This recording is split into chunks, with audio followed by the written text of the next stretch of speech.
The Blitz itself is also dramatic. We did see that in the first game.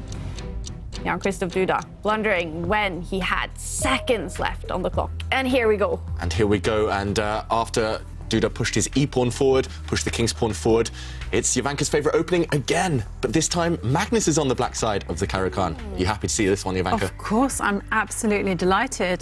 This is what I dream about. Okay, and here we have the fantasy variation. It's one of the sharpest lines there is against the Caro-Kann.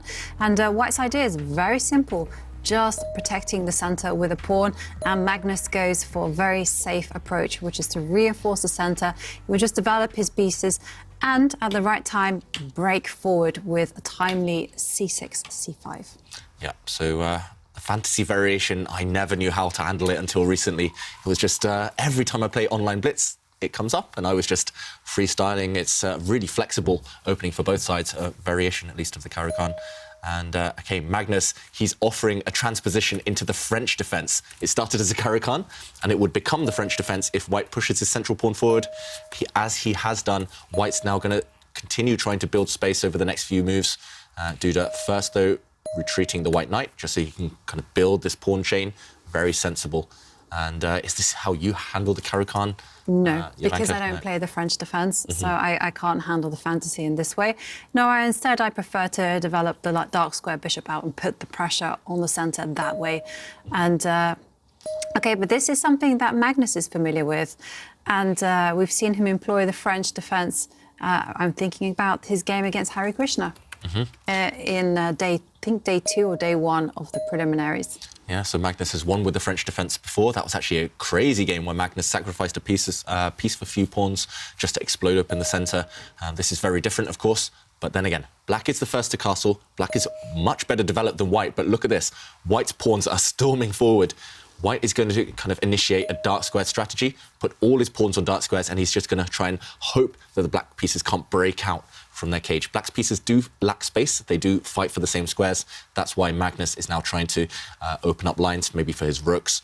This could backfire, though, if White is accurate, if White's pieces get into the game. But look at this. All of White's pawns now, apart from one, on dark squares. It's clear what Duda is going for with this strategy. It's up to Magnus to try and break out and fight, especially against the head of White's pawn chain in the centre. But first, he switches attention and just pushes pawns. The White Knight, though, developing, unleashing the White light-squared bishop. I've got to say, despite what the evaluation bar says, Black has to be really careful here. I love White's chances if White gets one more move. If White's light-squared bishop can develop to the d3 square, point towards the Black king, White already has a ready-made attack. Magnus has to be careful now. And he puts pressure on White's centre. The question is, can White go all in and sacrifice a pawn? And he is going for it. Now, you have to be a bit careful if you're Black. You can't actually grab the pawn that's up for sale, because after all the trades have been amassed, there will be a queen sitting loosely on the d4 square, and the bishop can come and take a pawn on h7. OK, right, we're going to see it. Well, Jovanka, there's actually a big opportunity here, and Duda is calculating it. White has, I'm not sure whether it works, but White has the option of what we call a Greek gift sacrifice. It's a Greek gift because you give up White's bishop, White's light square bishop. You can actually go and take a pawn near the Black king, luring out the Black king out into the open, and then you can throw even more pieces on the fire. You can throw a knight forward with a check. You can bring the White queen into the attack. Do you think Duda's going to go for this? Is he just going to recapture this pawn, Jovanka, as you said, which is fine for White?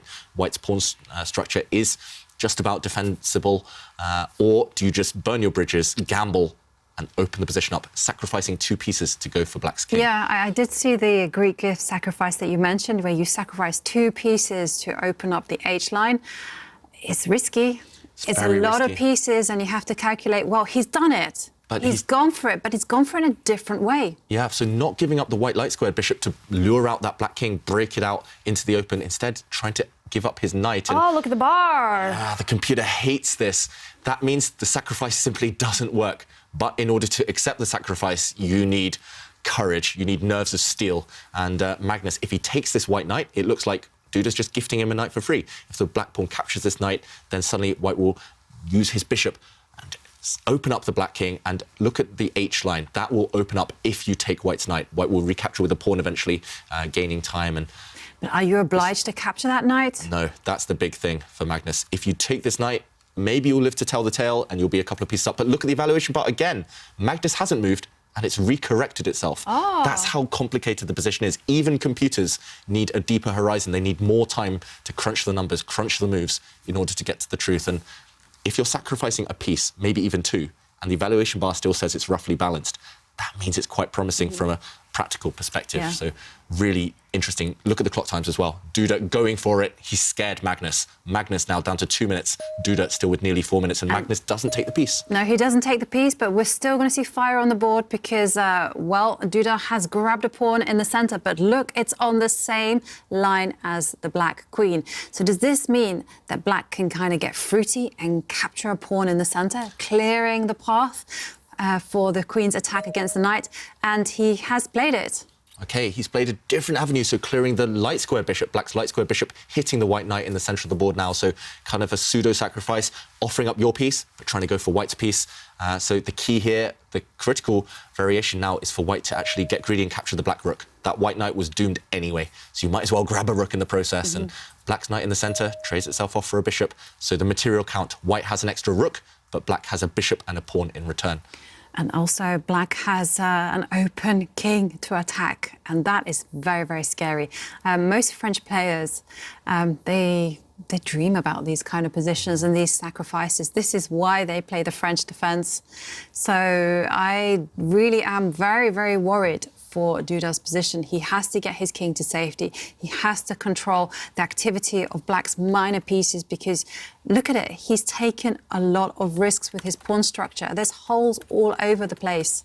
Yeah, Duda does not look comfortable. He is much happier as an attacker than a defender, and now he's forced on the defensive. And I actually gave lessons a while ago to a 10-year-old child, and that 10-year-old child played the French defence. He said to me, David, in the French defence, if you have a light squared bishop that's blocked in, it's fine. As soon as the bishop gets out, you win the game.